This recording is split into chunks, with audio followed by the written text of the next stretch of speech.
A paz do Senhor, seja bem-vindo a mais uma aula aqui do EBD em Foco. Eu me chamo Herberson e nesta aula eu vou ministrar a lição número 4, que tem como título A Igreja e o Reino de Deus. Nós estamos estudando a revista CPAD do primeiro trimestre do ano 2024. A revista tem como objetivo falar sobre a Igreja de Cristo. E agora, na lição número 4, a gente vai falar também sobre a questão do Reino de Deus. E esse tema ele é muito importante. Muitos podem pensar que falar sobre o reino de Deus é falar sobre algo que está longe da realidade dos irmãos, é falar de teologia complexa, difícil e tal, e não é isso. Reino de Deus é tudo que nós precisamos. Nós participamos do reino, somos herdeiros desse reino. Todo mundo que crê em Cristo como Salvador vive a ética do reino, vive no reino, sai do reino das trevas e vai para o reino da luz. Depois eu vou ler algumas passagens aqui para a gente confirmar isso. Mas assim, a gente tem que ter em mente que estudar sobre o reino é estudar sobre tudo aquilo que a gente acredita. Então você que é professor da EBD e vai ministrar essa aula na sua igreja, coloque isso na cabeça dos seus alunos. Deixe bem claro para eles que estudar sobre o reino é estudar sobre a nossa vida cristã prática, o nosso comportamento, tudo que nós fazemos. E é importante nós fazermos algumas considerações teológicas, é claro. Aqui a gente vai tratar de alguns temas bem profundos, temas interessantes, temas que visam nos preparar para viver bem no reino e pregar a mensagem do reino. Então você que é professor da EBD ou aluno da EBD ou quer aprender mais sobre esse tema, eu lhe convido agora a assistir essa aula até o final. Tenho certeza aqui que você vai aprender bastante. Eu vou entrar em detalhes em alguns temas aqui nessa lição. Aqui no tópico 1.2, por exemplo, a gente estudando sobre a soberania de Deus, o escritor da revista vai falar algo bem interessante e dá para fazer uma aplicação ali na questão do mal. Eu falei isso no meu primeiro vídeo, né? Se Deus criou todas as coisas, Ele controla todas as coisas, por que tem tanta maldade no mundo? Por que existe o mal? Quem criou o mal? Será que foi Deus que criou o mal? Se Deus criou o mal, Ele é um Deus mau, Ele não é um Deus bom. Então a gente precisa debater esse tema. É um tema que surge aqui no tópico 1.2, o escritor da revista não se aprofunda, mas eu pretendo me aprofundar aqui e explicar com detalhes algumas passagens bíblicas que falam da questão do mal relacionada aí com Deus. E também a gente vai entrar aqui em detalhes com relação à distinção entre igreja e reino, vamos falar de Israel, enfim, vamos passar por todos os tópicos da lição, destacando os principais temas, porque esse é o vídeo de destaque da lição e por esse motivo eu acabo às vezes pulando algumas coisas, destacando outras coisas. Muitas vezes eu me aprofundo tanto em um tema dentro da lição que acaba fugindo um pouco, mas o objetivo aqui é esse, a gente se aprofundar realmente em alguns temas mais difíceis. Aquilo que é mais fácil, mais tranquilo, eu acabo passando e deixando direto. Aí, quem sabe, você pode assistir até a minha primeira aula. Na minha primeira aula, que eu faço com slide em PowerPoint, eu passo por cada tópico e subtópico, explicando em detalhes. Inclusive, você pode baixar o slide no nosso site, ebdenfoco.com, e usar na sua igreja. Você pode ministrar uma aula com slide em PowerPoint, o slide 100% baseado na revista, vem pronto para ser usado, é em PowerPoint, você pode modificar se você quiser. Então, acesse ebdenfoco.com. Na descrição do vídeo tem todas as informações que você precisa para acessar o nosso conteúdo completo no nosso site, no nosso aplicativo e também falar conosco no nosso WhatsApp. Amém? Então, vamos lá. A lição colocou aqui como leitura bíblica em classe, né, que é uma passagem de Marcos, bem interessante, né, Marcos 1, de 14 a 17. Ele fala assim: e depois que João foi entregue à prisão, veio Jesus para a Galileia, pregando o evangelho do reino de Deus. Então, Jesus prega o quê? O evangelho do reino. Ele vai falar o tempo todo do reino. Então a pregação da mensagem do reino, do evangelho do reino, da ética do reino, é o que Jesus faz o tempo todo. Ele está apresentando algo diferente de todos os reinos que já existiram na face da terra. Então o reino de Deus é algo sobrenatural, é algo espiritual. Então eu vou fazer logo uma definição de reino. O escritor da revista, ele começa aqui no tópico 1, né, falando que o reino de Deus é universal e tudo mais. Mas antes de entrar aqui em detalhes nessa questão do tópico 1, eu vou fazer uma definição de reino. Eu gosto muito do que está escrito nesse livro aqui. Esse livro aqui é um panorama do Novo Testamento, do Brodus David Halley. É um livro muito bom, que eu gosto. E quando ele fala da introdução aqui de Mateus, né, ele começa a comentar sobre Mateus, ele fala assim: os estudiosos modernos estão um tanto de acordo com a palavra reino no Antigo e no Novo Testamento. Significa o governo soberano de Deus. Então, basicamente é isso. Falar de reino de Deus é falar do governo soberano de Deus. Que Deus governa de maneira soberana. Ele é criador de todas as coisas, ele sustenta todas as coisas. E aqui, mais na frente, ele fala assim: ó, o reino é recebido como um dom ou como uma herança, ou seja, nós herdamos o reino de Deus. Tem uma passagem na lição de Tiago, que é citada na lição, a passagem de Tiago, não estou lembrado agora o capítulo, o versículo, mas está na lição, que fala que nós vamos herdar o reino de Deus.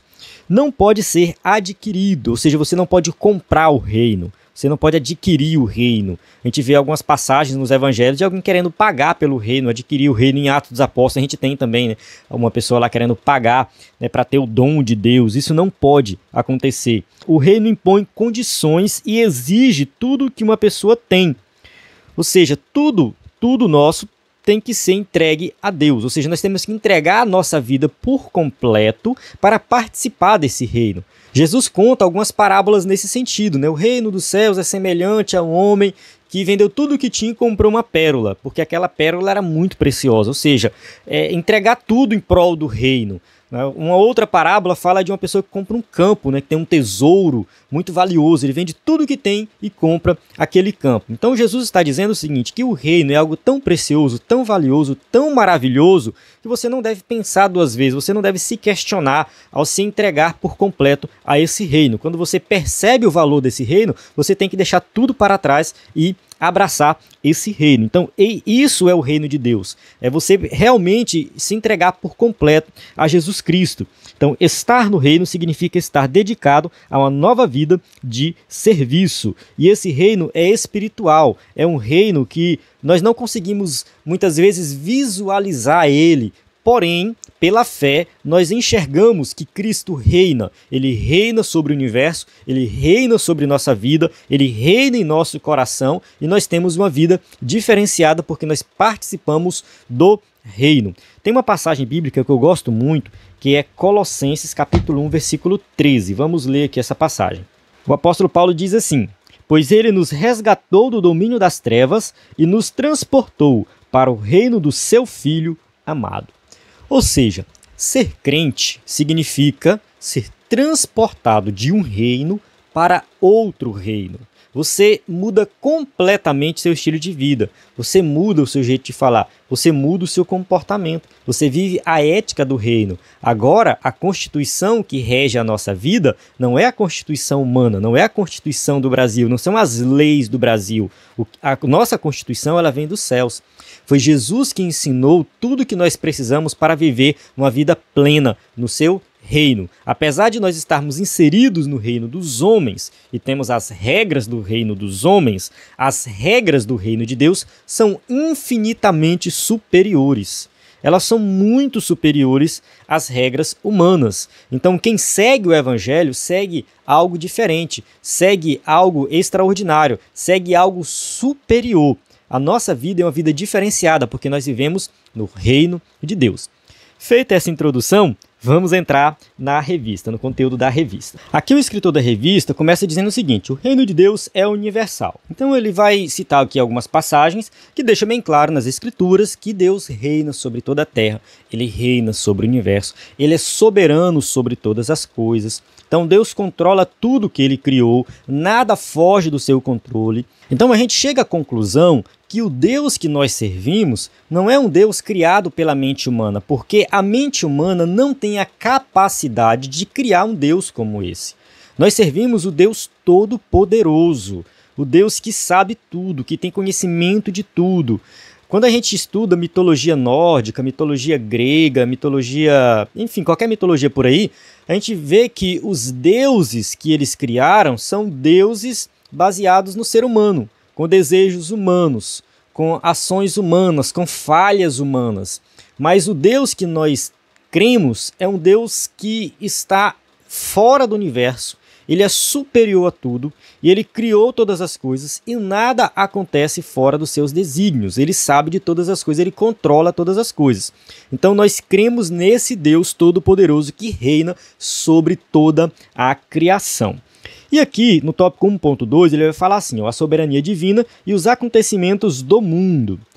Observamos que, embora o mundo siga o seu curso, Deus não perdeu nem deixou de exercer domínio sobre ele, tampouco sobre o universo criado. Aqui o escritor da revista faz uma afirmação que tem tudo a ver com o teísmo. O teísmo, com T de tatu, é o que nós acreditamos, que Deus criou todas as coisas, e ele cuida da sua criação. Então a sua criação é livre para agir, nós temos o livre-arbítrio, no entanto, nós estamos debaixo da soberania divina e Deus controla tudo, ele cuida da sua criação. Tem o deísmo com D de dado, que é a crença que Deus criou o universo, mas ele foi embora e não se preocupa com aquilo que ele criou. Mas nós não acreditamos nisso, isso é uma heresia, nós acreditamos no teísmo com T de tatu, teísmo, que Deus criou e ele cuida de todas as coisas. Ele fala assim, um Deus que não tivesse controle de tudo não seria Deus.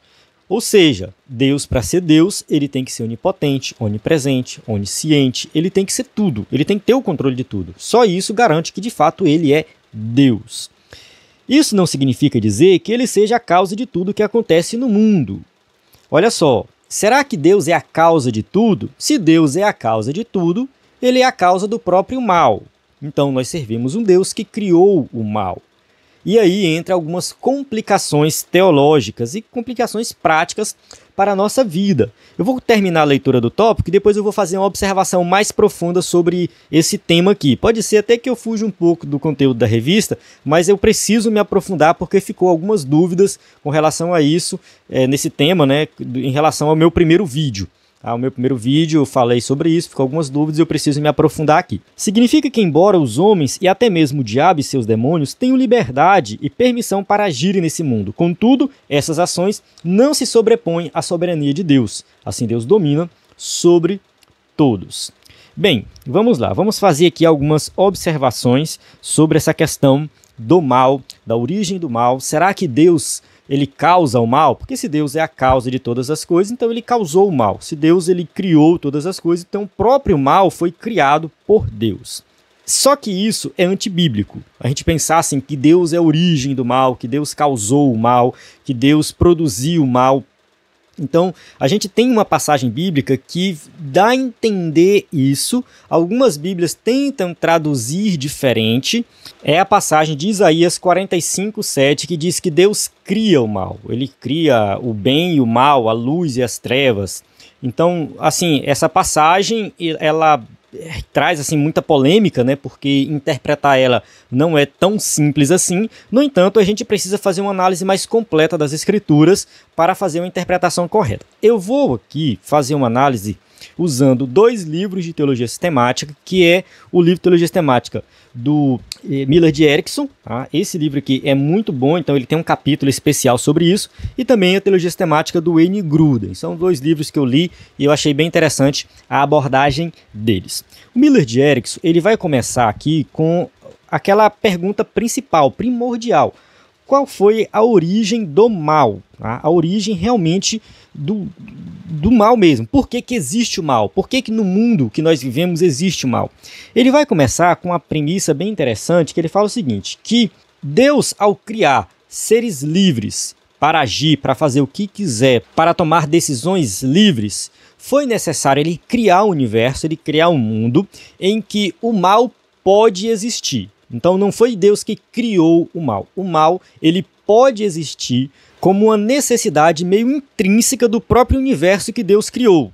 É meio que não tinha como Deus criar um universo com seres livres em que não fosse possível existir o mal. Isso pode ser um pouco controverso, talvez nós não tenhamos nenhuma passagem bíblica que confirma isso, mas, enfim, é meio que uma explicação, né, para a existência do mal, não a criação ainda, tá? Não estou falando da criação do mal, a existência do mal. Ele coloca assim, ó, para Deus impedir o mal, ele precisaria ter criado a humanidade diferente do que ela é. A humanidade autêntica exige a capacidade de desejar, ter e fazer algumas coisas contrárias à intenção de Deus.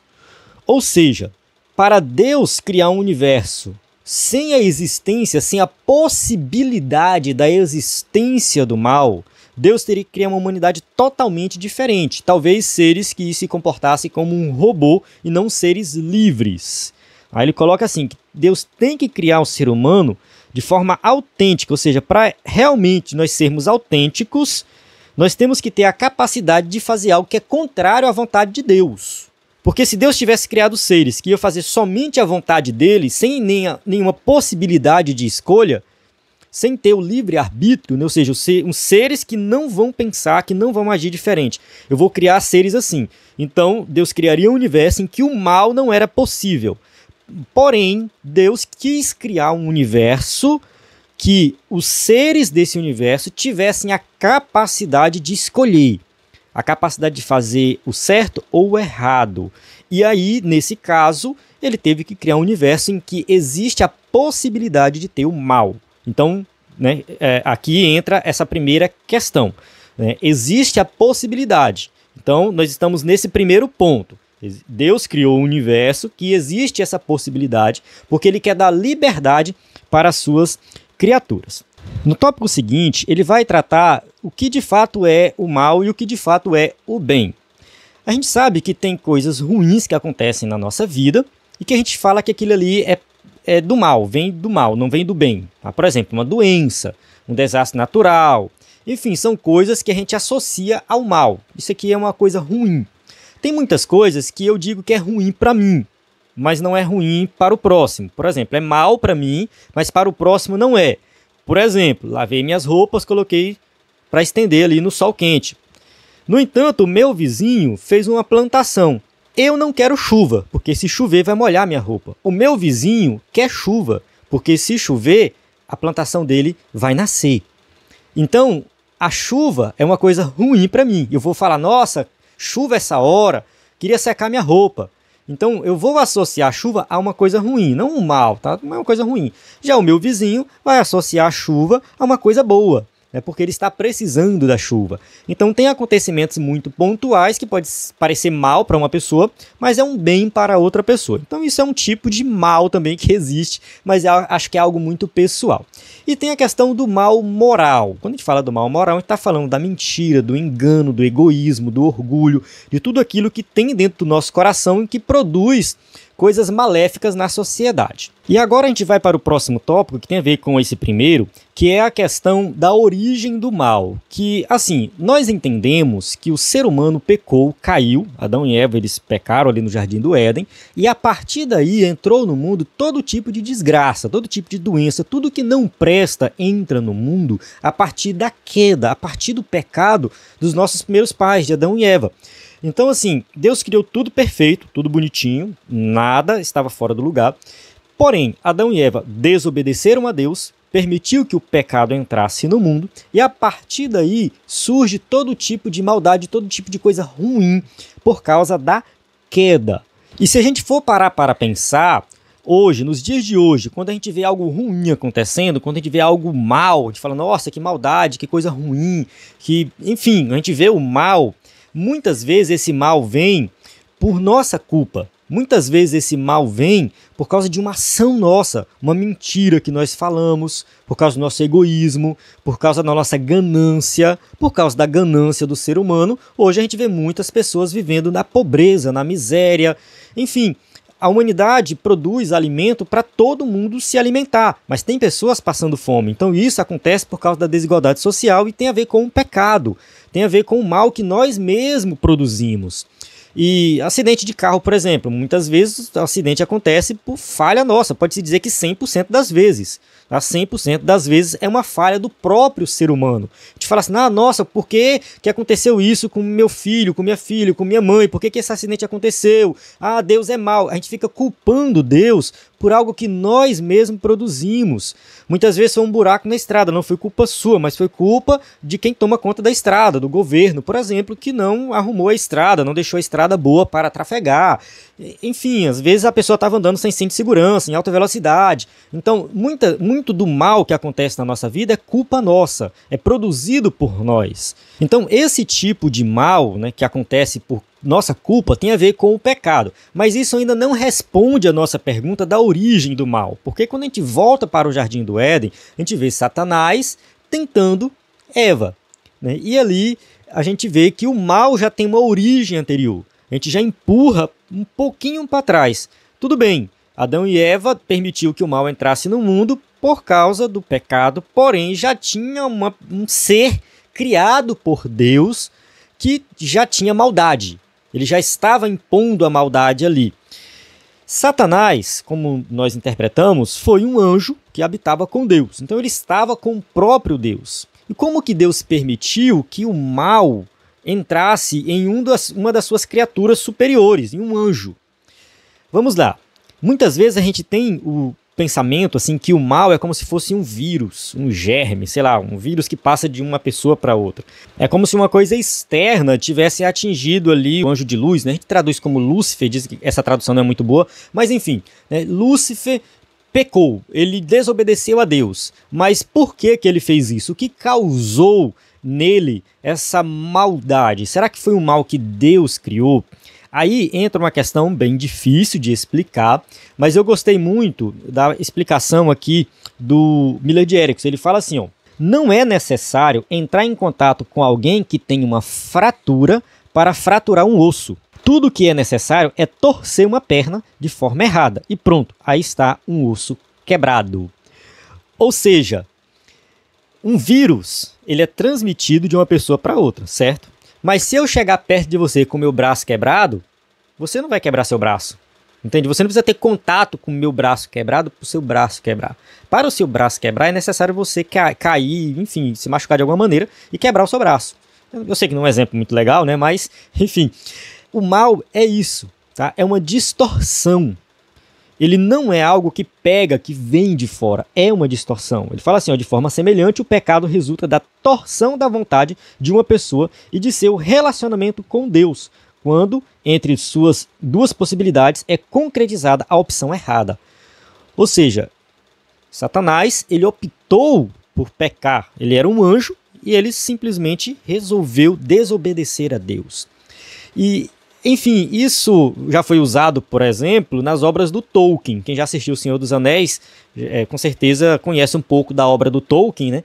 Que ele que escreveu O Senhor dos Anéis, tem os filmes, né? Mas tem os livros.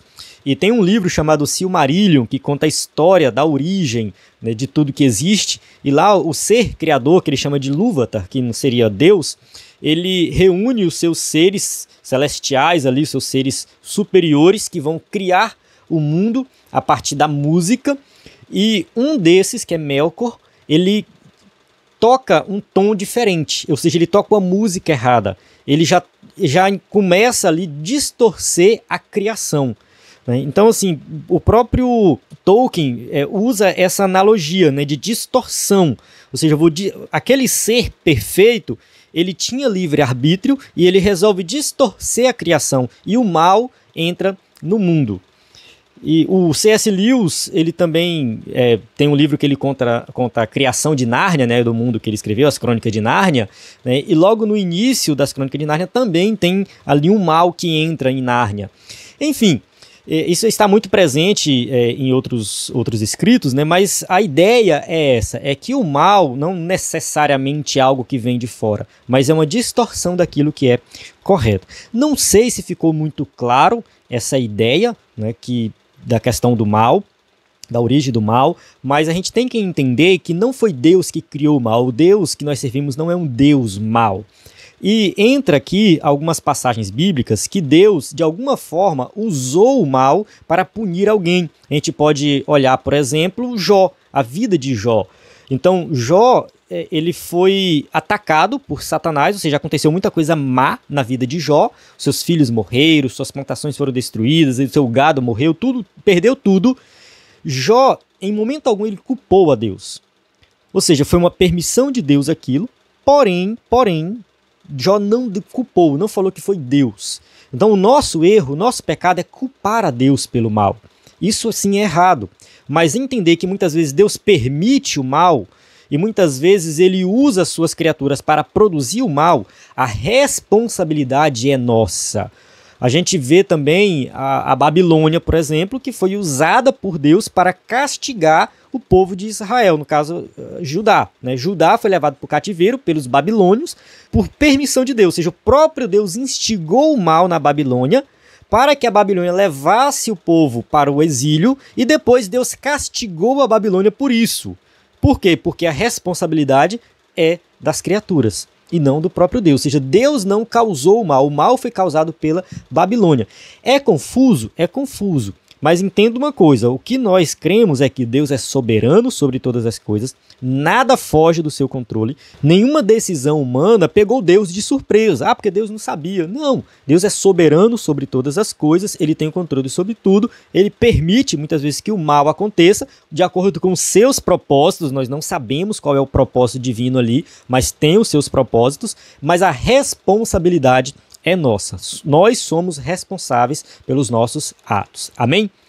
Já me alonguei bastante nesse ponto, então eu vou avançar aqui. Quem quiser se aprofundar, procure mais material, procure os livros de teologia sistemática que debatem esse tema. Esses dois que eu citei aqui, eles são muito bons nesse sentido. Eu não coloquei aqui o livro do Wayne Grudem, está aqui embaixo, mas eu citei ele também aqui. Algumas coisas que eu falei eu tirei dele, então eu recomendo você dar uma estudada nesse tema. Voltando agora para a nossa lição, diz assim, o reino de Deus, a nação de Israel e a igreja.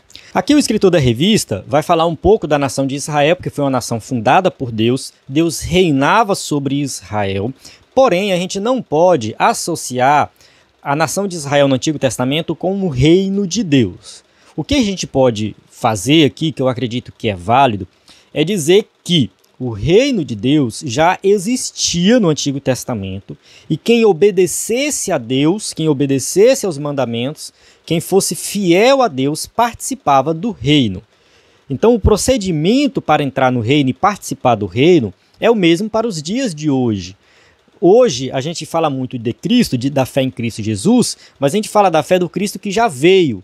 E para os israelitas, eles tinham fé no Cristo que um dia viria. Eles criam na promessa do Messias que um dia seria revelado.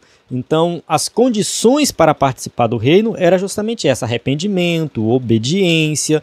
Ou seja, eles tinham que ter um estilo de vida diferente, porque ali eles participavam do reino. Esse reino se manifestava de uma forma física através da nação de Israel. E a gente traz para os dias de hoje. O reino de Deus é distinto da igreja, mas a igreja é também uma expressão do reino. A gente faz distinção de Israel e igreja, porém, ambos pertencem ao reino de Deus. A gente não pode também dizer que o povo de Israel estava fora do reino de Deus. Não, não faz sentido. Tanto o povo de Israel está no reino de Deus, como a igreja também pertence ao reino de Deus. O tópico 2 fala assim: a igreja e as dimensões do reino de Deus. O reino de Deus como realidade presente. Então, nos evangelhos, vemos Jesus chamando a atenção para a dimensão presente do reino de Deus. Então, Jesus vai fazer a afirmação que o reino já começou, que o reino já foi inaugurado. Então, aquela introdução que eu fiz no começo, falando que nós, como crentes, fomos transportados para o reino do Filho, enfim, é isso. É nós acreditarmos que o reino já existe hoje, que nós já participamos do reino, que ele já foi inaugurado e que o nosso comportamento, o nosso estilo de vida, o nosso jeito de ser, tudo que nós fazemos tem que estar de acordo com a ética do reino. Aí aqui ele faz a pergunta, né, onde está o reino de Deus? E o reino de Deus está entre nós. O escritor da revista vai citar milagres, maravilhas e tudo mais. No entanto, a gente tem aqui duas passagens bíblicas bem interessantes, né, que é Romanos 14, 17, 1 Coríntios 4, 20, né, que vai dizer que o reino de Deus é paz, alegria no Espírito Santo. Ou seja, viver no reino é viver em harmonia com o irmão. Viver no reino é você estar na igreja compartilhando com o seu irmão do bom e do melhor, vocês viverem bem. Então viver bem nessa vida é viver a vida do reino. Muitas vezes a gente tem aquela mentalidade de que a vida cristã é sofrida, a vida cristã é difícil, a vida cristã é aquilo. Realmente temos perseguições, temos muitas dificuldades, mas a gente tem que entender que não existe nada melhor nesse mundo do que ser crente. Não existe nada melhor nesse mundo do que obedecer a Cristo. E a vida com Cristo, ela é infinitamente melhor do que a vida do mundo. A gente olha para as coisas do mundo e as pessoas parecem felizes ali, mas aquilo é uma ilusão. A maioria das pessoas conseguem disfarçar essa ilusão. Por isso que a gente olha e vê o povo feliz no mundo. Porém, a gente vê alguma parte do povo do mundo que não sabe disfarçar. E a gente vê que a vida daquela pessoa é uma vida totalmente infeliz. A pessoa está escravizada no pecado, no álcool, no sexo, nas drogas, em tudo que não presta. Então, aquelas pessoas que a gente olha e fala, nossa, que vida triste essa pessoa tem. Como pode alguém viver desse jeito? É porque aquela pessoa não consegue disfarçar. Então, ela mostra a realidade da vida no mundo, da vida sem Deus. Porém, todos eles são daquele jeito. Todos os que estão fora do reino de Deus vivem uma vida desgraçada. Desculpe a palavra, mas é isso. Vivem uma vida desgraçada, de escravidão, uma vida que não tem valor nenhum. É por isso que a gente vê tanta maldade nesse mundo. As pessoas estão vivendo na prática do pecado e trazendo para si mais condenação, mais pecado, mais desastre, mais consequências. Enfim, viver no mundo é viver no reino das trevas, é viver uma vida desgraçada. Então, vida boa é vida no reino, é paz, é alegria do Espírito Santo. Vida no reino é comunhão, vida no reino é harmonia. Eu lembrei agora de uma historinha que um amigo meu me contou há um tempo atrás. Eu sei que ela não faz muito sentido, mas ela é bem interessante nesse contexto. Ele diz o seguinte, que no céu e no inferno tinha uma mesa, tá? Então era igual, e tinha muita comida nessa mesa.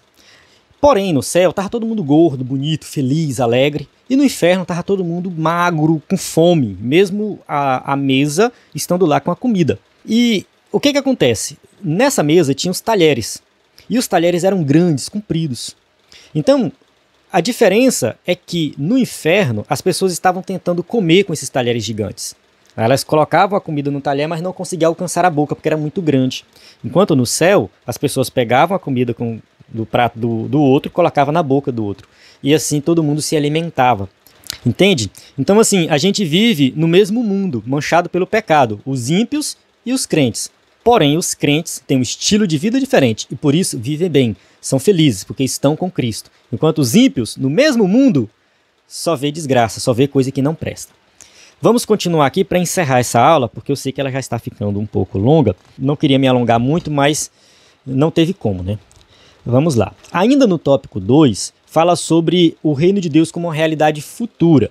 Eu não vou abordar isso aqui porque eu tenho algumas aulas sobre escatologia, sobre o milênio. Eu vou deixar disponível para você assistir se você quiser. Mas é porque a gente entende que o reino de Deus vai se consumar de fato no futuro, quando Jesus voltar. O milênio vai ser uma manifestação mais ampla desse reino, que vai ser aqui na Terra, e depois vai ter novos céus e nova terra, enfim, que vai ser algo extraordinário para toda a eternidade.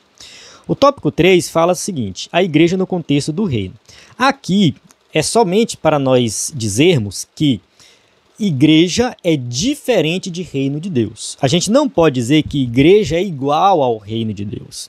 A Igreja Católica faz isso. Então, para a Igreja Católica, só existe salvação na Igreja Católica. Você tem que pertencer à Igreja Católica, tem que batizar na Igreja Católica, fazer primeira comunhão, segunda comunhão, participar dos sacramentos, enfim. Então, a Igreja Católica vai juntar os dois e falar é uma coisa só. Se você quiser participar do reino, você participa da igreja.